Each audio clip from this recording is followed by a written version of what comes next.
Amis des QDN, bonjour et bienvenue dans ce premier QDN de l'an de grâce 2025. Comme vous allez le voir, un QDN assez chargé. Là, je veux dire, je commence l'année assez fort, mais enfin bon, allez. Quand on aime, on compte pas. Alors, le premier truc que je vais vous montrer, pour l'instant on va être un petit peu dans l'électronique, c'est un petit accessoire qui m'a été suggéré en fait par un internaute. Donc il m'a envoyé un petit mail en me disant tiens, regarde, j'ai trouvé ça, c'est pas mal. Et en effet, je trouve que c'est pas complètement idiot. Alors de quoi il s'agit?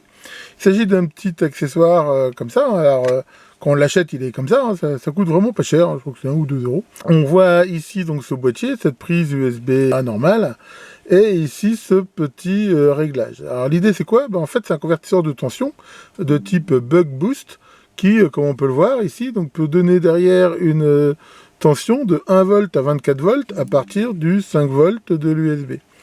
Et ça, c'est ma foi éventuellement assez pratique, parce que c'est vrai que maintenant on a des sources USB un petit peu partout, et qu'on peut avoir besoin éventuellement de plus de tension. Et donc ça marche comment? Voilà, là j'ai mis une source USB, on branche, c'est vraiment tout bête. Voilà, donc là s'affiche, comme on peut le voir, la tension de sortie, qu'on peut régler très facilement là avec cette petite molette. Voilà, donc on la règle à ce qu'on a besoin. Et puis là, là ce que j'ai fait, moi j'ai fait ce petit adaptateur, mais ça c'est pas livré, hein, c'est moi qui l'ai fabriqué, avec une prise standard comme ça. Et donc ça permet de le faire. Alors, attention, il ne parle pas tellement des courants disponibles. Maintenant, n'oubliez pas que c'est un convertisseur. Par exemple, si vous le réglez ici à 10 volts et que vous tirez 500 mA dessus, ça veut dire que sur le 5 volts, ça tirera 1 ampère. En fait, un peu plus, parce que il y a le rendement de convertisseur qui n'est pas de 100% et le voltmètre et tout ça. Donc, pensez-y, ça veut dire, en gros, plus vous allez tirer de tension en sortie, moins, je veux dire, vous pourrez avoir de courant comme ça. Hein. C'est facile à calculer, hein. Encore une fois, c'est le produit tension-courant qui vous donnera la puissance en watts, sachant donc que la puissance en watts en sortie sera toujours inférieure à la puissance en watts consommée à l'entrée. Ici. Enfin voilà, donc ma foi c'est plutôt sympa. Voilà, bon, j'ai même pas testé celui-là, mais voilà, a priori ça marche aussi. Non, c'est ma foi comme ça plutôt pas mal dans l'idée. Bon après, j'ai pas regardé, comme tous ces trucs-là, ça doit faire pas mal de parasites en sortie. Mais bon, après on pourra ajouter un petit fil, puis il y a des tas de cas où c'est pas vraiment gênant.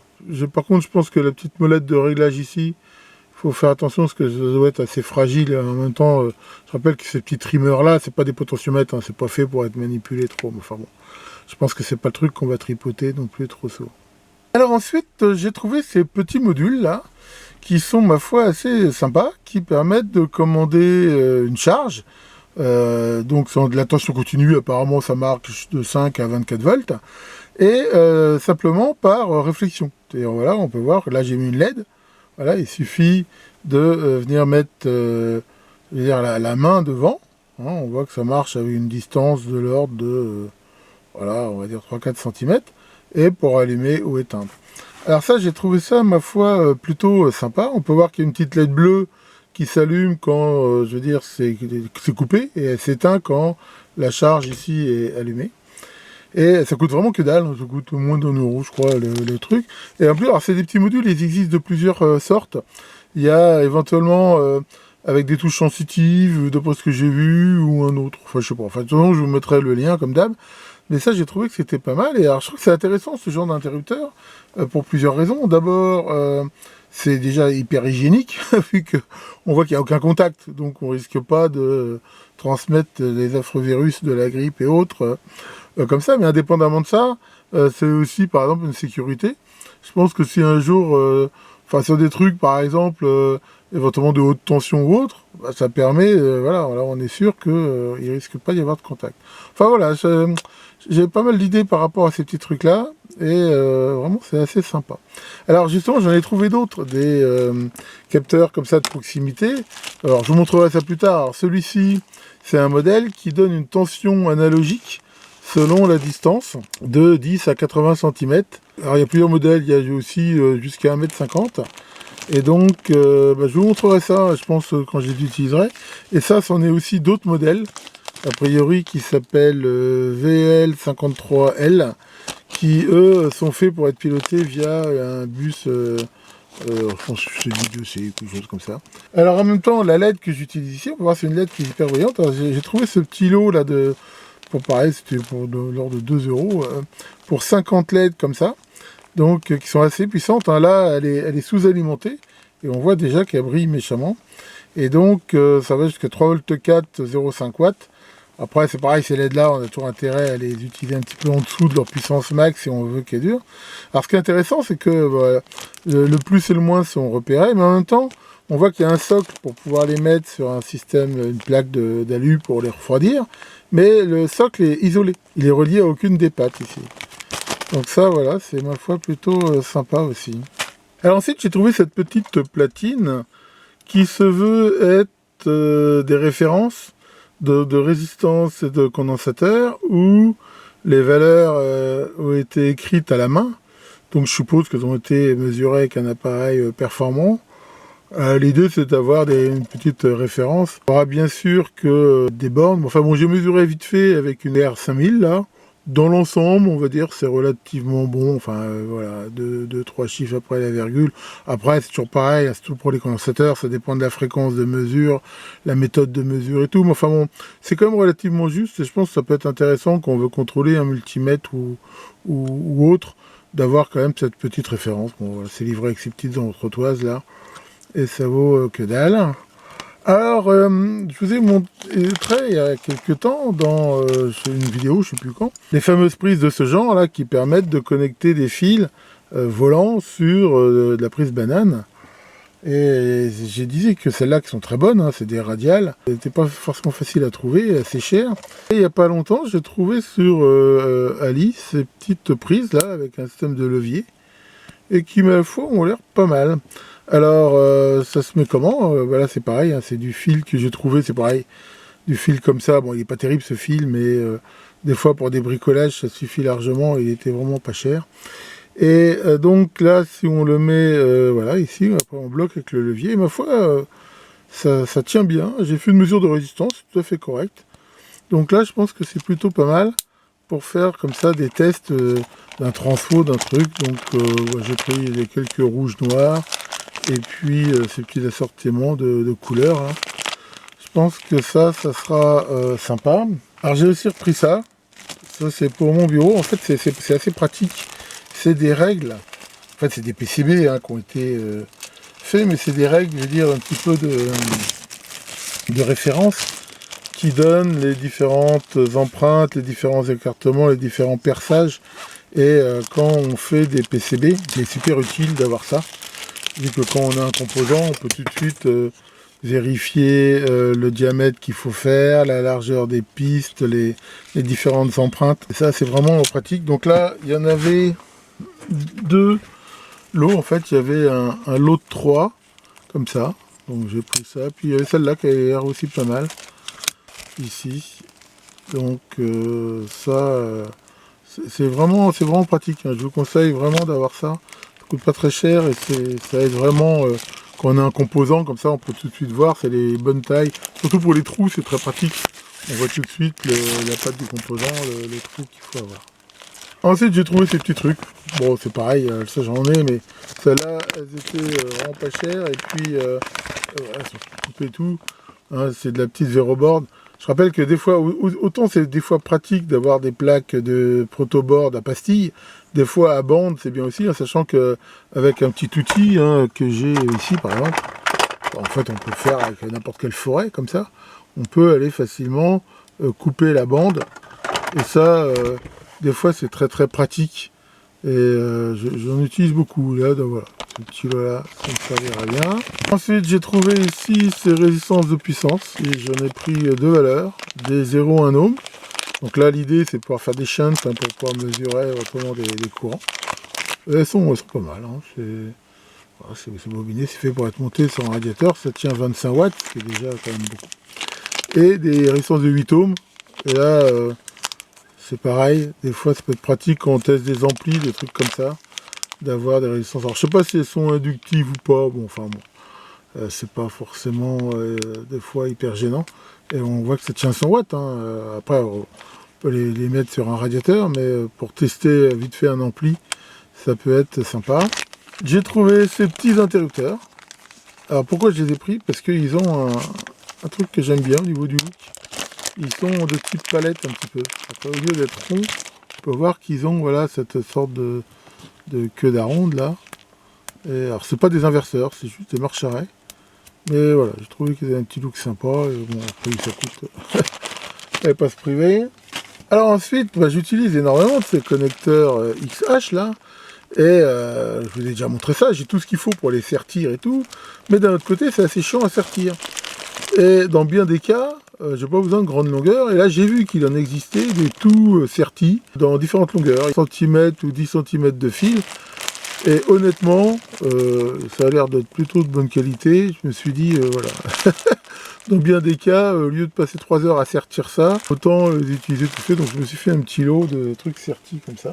J'ai trouvé aussi ces 13 de masse là, qui m'ont paru assez sympa, pareil, c'était vraiment économique.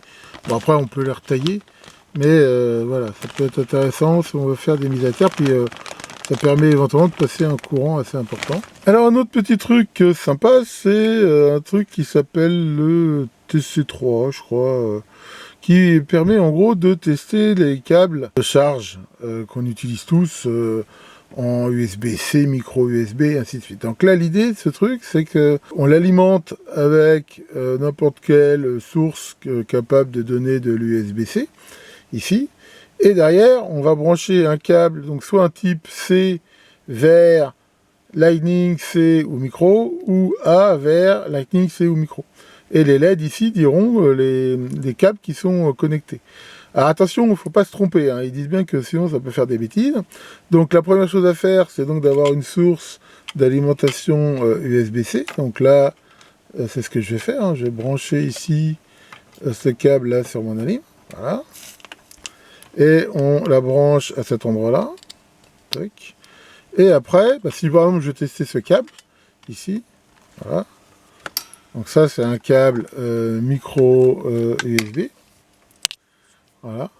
Donc là, je branche ici de ce côté-là. Il y a un sens, on ne peut pas se tromper. Tac. Et je vais le brancher donc ici sur l'entrée micro USB.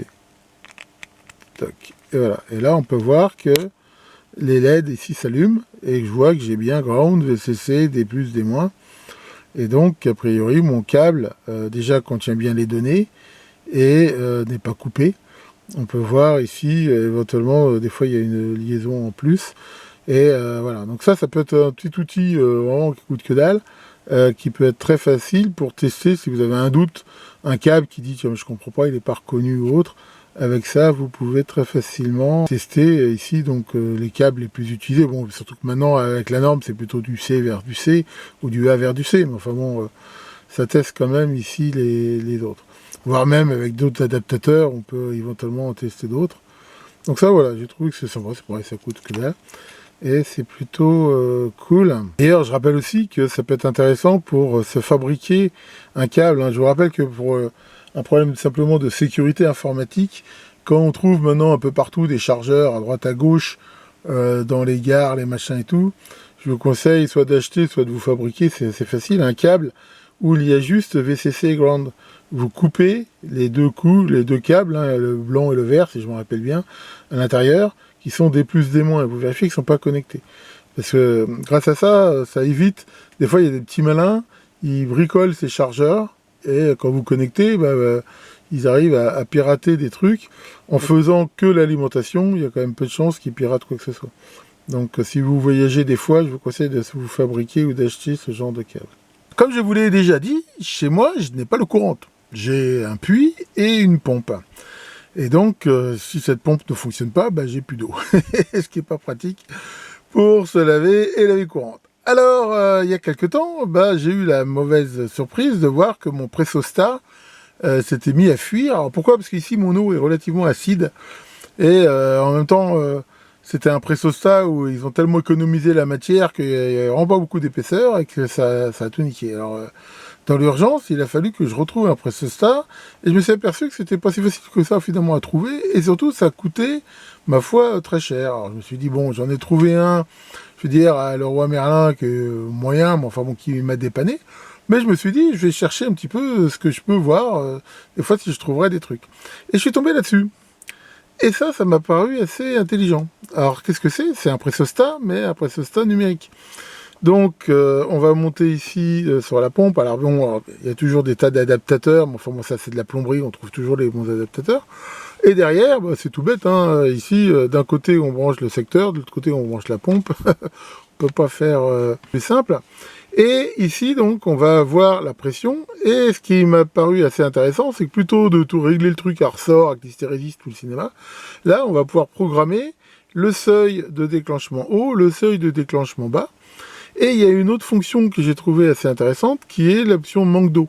C'est-à-dire que si la pression reste pendant trop longtemps en dessous d'une certaine valeur, généralement, ça prouve que la pompe est désamorcée. Et à ce moment-là, il se mettra en alarme et la coupera. Et ça peut être très intéressant, parce que ça peut éviter que la pompe se crame. Hein. J'en ai déjà cramé une comme ça, parce qu'il y a alors, soit un manque d'eau, soit une fuite ou une prise d'air, ou quoi que ce soit. C'est livré avec un petit manuel en anglais, mais enfin, bon, a priori c'est très simple à programmer. Et ma foi, j'ai trouvé ça assez sympa. Alors, j'ai longuement hésité, je me dis, est-ce que je le monte ou j'attends? D'un autre côté, moi j'aime pas trop la plomberie, la filasse et tout le cinéma. Donc je me suis dit, bon, je vais garder celui-là sous le coude, et à l'occasion où, quand l'autre, si un jour il y a un problème, bah, au moins j'en aurai un de rechange. Et alors tant que j'y étais, j'ai aussi pris, parce que je me méfie quand même de ces trucs électroniques, je me suis dit, allez, c'est pas le prix que ça coûte, et j'en ai pris un autre. Alors là par contre, c'est aussi un modèle chinois, mais là c'est justement le modèle, on va dire, tout bête, classique, qui fonctionne avec un système à ressort, hein. C'est très classique, hein, des pressostats. Voilà, on a ici les deux ressorts. Hein, je rappelle que le gros ici sert à régler la pression de déclenchement haute, c'est-à-dire à partir de quand la pompe va s'arrêter, à quelle pression elle va s'arrêter. Et la petite ici sert à régler, on va dire en gros l'hystérésis, c'est-à-dire la différence entre l'arrêt et la mise en route de la pompe. Voilà, c'est pareil, alors c'est pas tout à fait la même connectique là. Bon là c'est vraiment le truc basique, voilà, avec des contacts comme ça. Mais bon, après tout, des fois, c'est l'avantage de la simplicité. Enfin voilà, comme ça, je suis quand même plus tranquille. Si j'ai un problème, j'ai pas besoin d'attendre que le magasin soit ouvert. J'ai a priori tout ce qu'il faut pour pouvoir le changer. Mais enfin la prochaine fois, j'essaierai quand même celui-là, parce que je pense que dans l'idée, c'est pas mal. Puis c'est vraiment plus pratique à changer et à régler que ces trucs-là. Dernièrement, je vous ai montré cette soudeuse par point de chez Vevor là, que j'ai trouvé, et je vous ai dit que j'allais sans doute lui rajouter un contrôle électronique. Et en effet, j'ai racheté en fait cette carte que j'avais déjà utilisée dans mon CP0118. Bon, ça arrive, il faut reconnaître, c'est pas en super état, c'est un peu tordu et tout, mais enfin bon. Je vais remettre ça comme il faut. Il y a deux modèles, il y a le modèle 40 ampères et 100 ampères, donc là j'ai pris le 100. Et donc, grâce à ça, je vais pouvoir, donc à mon avis, avoir un bien meilleur contrôle. J'ai trouvé cette petite pédale là, qui permet éventuellement de la commander au pied. Et tant que j'y étais, j'ai trouvé des électrodes de rechange. Donc j'en ai pris deux jeux. Et alors comme c'est du M8, j'ai pris aussi ces tiges de cuivre, je vais dire filetées M8. Avec mon tour, je pense que je pourrais, surtout si j'ai un contrôle plus fin de la puissance, faire éventuellement d'autres électrodes. Enfin, voilà, donc avec ça, je devrais pouvoir avancer. Sinon, j'ai trouvé cette petite balance, donc ça c'est pour le mécalab. Alors c'est très utile d'avoir des petites balances dans la mesure où, par exemple, qu'on fait de la résine, des choses comme ça, ça peut permettre de peser, mais surtout, celle-là, elle a un truc qui est sympa, c'est qu'elle a aussi la fonction comptage. C'est-à-dire que typiquement, si on veut compter des vis, par exemple, bah voilà, on pèse un certain nombre, et derrière, voilà, on peut rentrer les choses, ce qui fait que derrière, ça affiche directement le nombre de pièces. Il y a plusieurs modèles. Là, j'ai pris le modèle qui va de 0,1 g à 1 kg, donc ce qui devrait quand même faire pas mal de choses. Alors, on peut bien sûr la tarer, il y a toutes les unités possibles. Enfin, je veux dire, c'est assez complet. Et ma foi, pour le prix, plutôt sympa. Donc ça marche avec une petite pile AAA pour l'alimenter. Et voilà, ça prend pas de place. Et c'est bien utile quand on fait des dosages, des trucs comme ça. Alors ça, c'est quelque chose que j'ai pris pour ma femme, j'en ai pris deux. Et c'est quoi? Bah, c'est des testeurs de culture électrique. Alors, c'est pas que ce soit très compliqué à fabriquer, hein, ça fabrique avec des résistances, des néons, enfin, bon, quand on voit le prix que ça coûte tout fait, il va dire ça vaut vraiment pas le coup de s'emmerder à le faire. Et donc ça c'est quelque chose de très pratique, c'est vraiment indispensable pour elle, hein, et qu'elle élève des chevaux. Et donc bon, on plante ça dans la terre, on accroche ça sur la clôture, et on voit ici sur cette échelle, à chaque impulsion, quels sont les néons qui s'allument, hein, c'est fait qu'une échelle de résistance. Et vraiment, il est plutôt bien. Donc ma femme en voulait un pour son tracteur, un pour sa voiture. Donc j'en ai pris deux, elle a testé, elle m'a dit que c'était super, qu'elle était super contente. Comme elle est très difficile, si elle dit que c'est bien, c'est que ça doit être bien. Ensuite j'ai trouvé ces petits kits là. Bon, en fait c'est des crémaillères avec le petit moteur et les engrenages qui vont bien. Bon, ça c'est pour un truc que j'ai une idée de faire, mais bon, ce sera pas dans les médias, mais je vous montrerai ça. Et alors j'ai aussi pris ça. Alors ça c'est quoi? Ça fait partie de ces assortiments de composants qui vendent, où il y a un petit peu de tout, les résistances, des LED, des trucs et tout. Alors pourquoi j'ai pris ça? J'ai pris ça pour mon bureau chez moi. Pourquoi? Parce que ça m'arrive souvent, surtout quand il fait froid, je veux dire, de développer des trucs Arduino et tout. Je le fais plutôt dans mon bureau, parfois parce que c'est plus confortable. Ce que je fais en fait, c'est que à chaque fois je me fais chier parce que j'emmène les composants qu'il me faut avec les breadboards. Donc là je vais avoir cette petite boîte là d'assortiment. Et avec ça, j'aurai sous la main tout ce qu'il me faut pour faire des petits tests avec mes Arduino, Raspberry Pi et tout ça. Bon, alors maintenant, grosse séquence outillage. Alors, j'ai trouvé ce lot de 3 petites scies japonaises.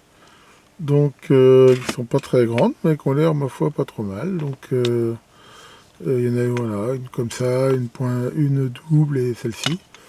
Donc ça, c'est bien sûr utile pour tout ce qui va être le travail du bois dans le Mécalab. Alors ensuite, un peu dans le désordre, j'ai trouvé ce modèle de porte-lame scalpel, là. Apparemment, c'est un modèle de compétition. Vraiment en alu et tout. Qui a l'air assez sympa. Voilà. Donc là, il y a cette protection pour la lame. Et donc, ça peut venir serrer n'importe quelle lame. Mais c'est vrai que c'est clean. Puis il y a un rangement ici au bout pour pouvoir mettre d'autres lames à l'intérieur. Donc voilà, je dis qu'un petit cutter comme ça, c'est toujours pratique. Donc voilà pour ce truc. Alors ça, c'est une pince, c'est pour mes activités de modélisme ça. En fait, quand je fais des maquettes, parce que j'en ai quelques-unes à monter, c'est toujours assez emmerdant quand on veut dégrapper les trucs, de couper. Et cette pince, elle a un intérêt, c'est qu'on voit qu'elle est très très fine là. Et ça évite justement des fois de forcer sur les pièces.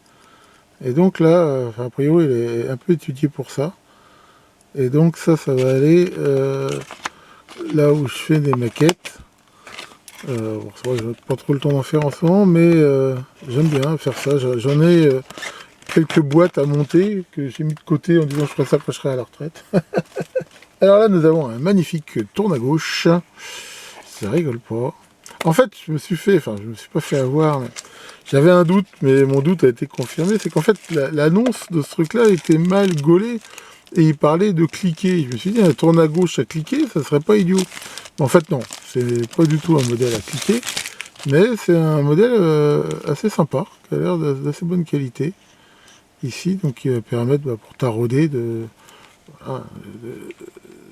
driver les tarots, hein, c'est mais il est quand même pas trop mal. Donc je veux dire, bon, pour le prix, je trouve que la qualité est plutôt bonne. Donc ça ira dans le Mécalab. Ça par contre, ça je l'ai pris pour chez moi. En fait c'est un petit set d'outils de réparation de cuir pour les godasses, l'icole de ma femme et tout ça. Donc c'est assez complet, hein. Il y a différents types de systèmes d'aiguilles pour les fils et tout. Là j'ai trouvé ces sets de brosses. Alors il y en a 4 en acier et 4 en laiton. Et ça je trouve que c'est pas idiot. En fait c'est des brosses qui se mettent sur des visseuses, hein, voilà, avec ces embouts standards. Pour des fois nettoyer dans des tubes ou des trucs à l'intérieur. Je pensais que ça pouvait être pratique. Alors ça c'est un outil que je trouve sympa. C'est un ébavureur de tubes qui va ébavurer soit l'intérieur des tubes, grâce à ce côté-là, ou l'extérieur. Et c'est vrai que des fois qu'on coupe un tube, que ce soit au coupe-tube ou à la scie, bah, c'est pas facile de les ébavurer, et avec ça, ça le fait, puis on voit que ça couvre une large gamme de diamètres. Donc ça, j'ai vraiment trouvé que c'était pas con. Alors ça, c'est aussi pour le Mecalab. Alors là, j'ai trouvé le set complet. Alors ça, bah, c'est tous les adaptateurs qu'il peut y avoir entre les différents types de douilles pour les clés à cliquer, les tournevis, les visseuses et tout. Là, je crois que c'est très complet. Voilà, c'est en acier bruni comme ça. Alors là, il y a la totale. Je crois qu'avec ce jet-là, on peut faire à peu près toutes les combinaisons possibles. Et ma foi, c'est toujours bien pratique. Alors, ces outils-là, ça, c'est normalement c'est fait pour justement ouvrir des fois les téléphones, des trucs comme ça. Ou quand on voit des trucs qui sont collés, ça permet là de travailler sur les bords. Et donc, j'en avais déjà, mais là, c'est pour, pareil, pour mettre, parce que ça m'arrive d'en bricoler chez moi, donc je vais prendre ça ici. En parlant d'embout, j'en avais marre sur ma visseuse d'avoir un porte-embout magnétique, parce qu'en fait ça ne tient pas toujours.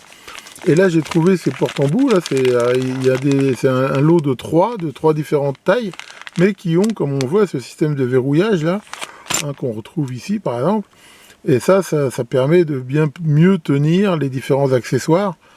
Et donc bah, j'ai pris ça, et j'ai pris celui-là qui est très long, parce que ça c'est pour bricoler des fois dans le tracteur de ma femme. Je sais que j'en avais eu besoin une fois, donc avec ça va le faire. Bon là c'est toujours pareil, c'est un peu un indispensable, hein, qu'on appelle un protector. Donc ça c'est pareil, c'est pour le Mecalab, hein, j'en ai un ici.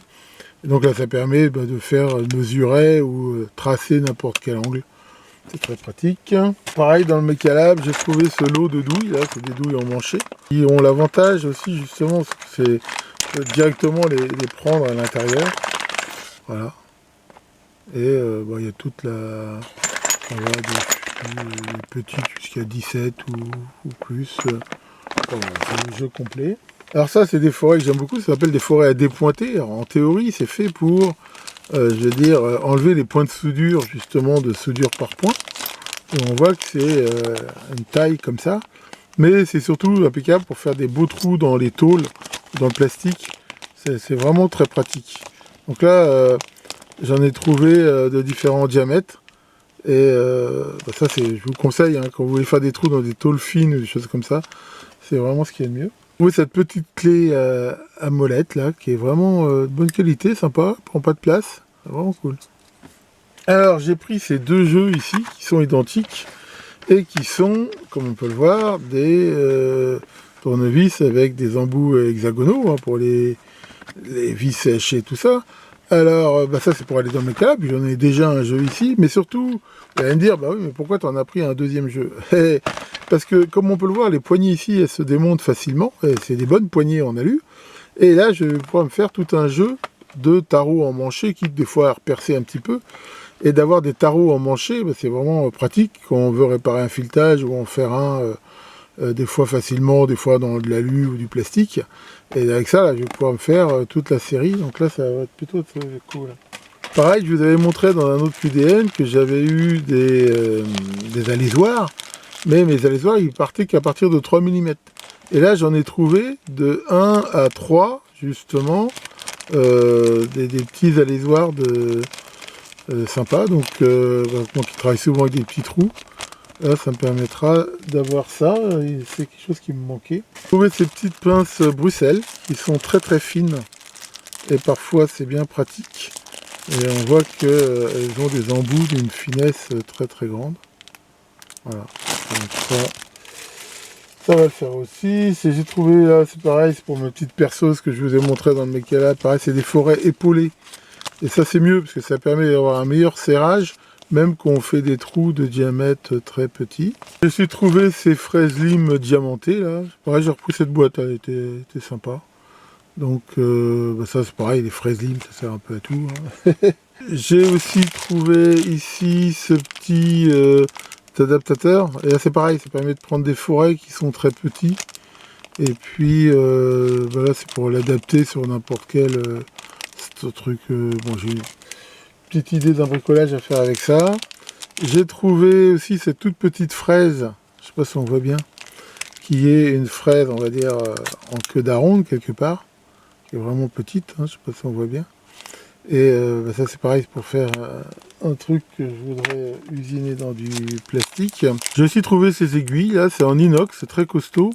Et alors c'est fait normalement pour sculpter, mais je pense que ça peut servir à plein de trucs. Bon bah quand il y en a plus, il y en a encore. Alors là, il y a quoi ce petit truc, ça peut être pratique, hein. C'est des systèmes où on peut venir humidifier comme ça facilement des chiffons, des sopalins, ce qu'on veut, avec différents produits. Alors, bon, j'en avais déjà des comme ça, mais ils vieillissent relativement mal, ceux-là. Ils sont pas chers, c'est leur avantage. Enfin bon, j'en ai quand même repris un pour remplacer celui que j'avais qui est pété, mais j'ai trouvé un modèle alors qui est beaucoup plus coûteux, mais qui a priori déjà est en verre, et c'est vrai, a l'air quand même de bien meilleure qualité. Donc pour y mettre de l'alcool isopropylique, je pense que je vais partir sur celui-là. On va voir un petit peu à l'usage ce que ça donne.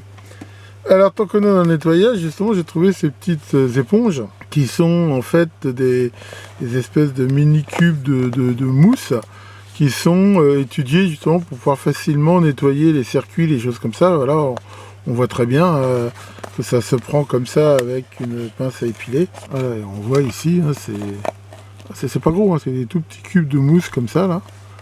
Voilà, un petit peu genre éponge magique quoi. Donc avec là une boîte comme ça, je pense que je suis tranquille pour un bon moment. Dans le nettoyage, j'ai aussi trouvé ça. Alors ça c'est pratique aussi, c'est des sortes de petits cotons-tiges, mais comme on peut voir, ils sont très très fins et très rigides. Et j'en ai déjà utilisé plusieurs fois là, parce que justement je nettoyais un truc et vraiment très bien ça, je vous conseille, pour le nettoyage c'est impec. Tant qu'on est dans le nettoyage, j'ai aussi repris donc ici ce kit de brosse. Donc ça sera pour mettre aussi dans mon bureau. Je vous avais déjà montré ça et ça je les utilise énormément aussi. C'est vraiment pratique, c'est des brosses antistatiques, métalliques ou avec différentes duretés. Là j'en ai trouvé une qui a l'air de meilleure qualité au niveau métal. Donc, je vais voir un peu ce que ça donne. Mais alors là a priori là c'est le modèle de luxe, là. Motherboard Cheap Glue Removal Brush. Donc là ça rigole pas, là c'est vraiment le modèle... mais c'est vrai que c'est antistatique, c'est pas métallique, mais c'est des brosses qui sont qui ont l'air bien dures, hein. Et ça a l'air pas mal aussi. Alors ensuite j'ai acheté ça. Alors, je vous ai montré il y a quelques temps sur mon tour qu'en en charcutant un peu un pied à coulisses, j'avais réussi à faire une jauge de profondeur numérique sur la poupée mobile de mon tour, et ça marche très bien. Et je me suis dit, tiens, bah, ça serait bien de mettre ça sur mes deux perceuses à colonne. Et par contre, il faut que ça soit vertical. Et j'ai trouvé ces trucs-là, qui sont aussi des jauges de profondeur, mais que je pense pouvoir assez facilement adapter sur mes deux perceuses. Et là, bah, pareil, ça me permettra donc d'avoir une jauge de profondeur quand on veut savoir à quelle profondeur percer. Bon, je vous montrerai ça en temps utile. Là, il faut que j'étudie comment je vais faire ça. Ça, c'est un truc économique. C'est pareil, c'est un internaute qui m'a soufflé l'idée de ça, mais c'est vrai que c'est pas idiot. C'est que je vous ai montré qu'on utilise des feutres, mais c'est vrai que ces feutres, comme tous les feutres, quand ils sèchent ou quand il n'y a plus d'encre, on peut les foutre en l'air, et c'est un peu dommage. Et là, en fait, c'est de l'encre où on peut assez facilement les recharger. En fait, qu'on les trempe dedans, ou avec une petite seringue, et ça coûte pas très cher, et ça permet là de les recharger. Donc là, j'ai pris de l'encre noire indélébile. Ça c'est pareil, j'en ai un ici, mais j'en ai pas dans le Mécalab. C'est pareil, c'est parfois très pratique d'avoir cette petite soufflette pour nettoyer sans faire de trucs. Puis bon, ça pollue moins que les bombes à air de chez Action. Là, j'ai pris ces petits roulements épaulés là. Bon, c'est pour un bricolage que j'avais besoin, mais en fait ils sont pas mal. Voilà, donc on peut le voir, c'est des roulements qui ont ce petit épaulement. En fait, j'en avais besoin que de deux, mais bon. Pour le même prix, on en a un petit lot. Ça c'est pareil, j'en avais plus. Et j'utilise beaucoup ces petits aimants et qui ont l'avantage, là ceux-là sont pas grands et on peut voir, on peut facilement les fixer avec une vis.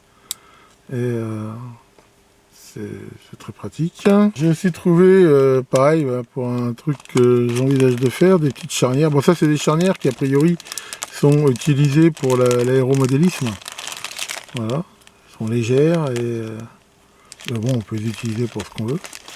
Et j'ai trouvé aussi, pareil, cette boîte là avec les vis, des petites charnières, donc ça va très bien pour ce que je vais faire. Ensuite, ben, j'ai trouvé ça. Donc ça, c'est pareil, hein, c'est pour un truc que je voudrais faire. Et c'est des bras de cerveau, mais de super bonne qualité, voilà, usinés en métal. Donc ça sera sans doute plus costaud que les trucs en plastique. Alors j'ai des cerveaux costauds, et ça va bien aller avec.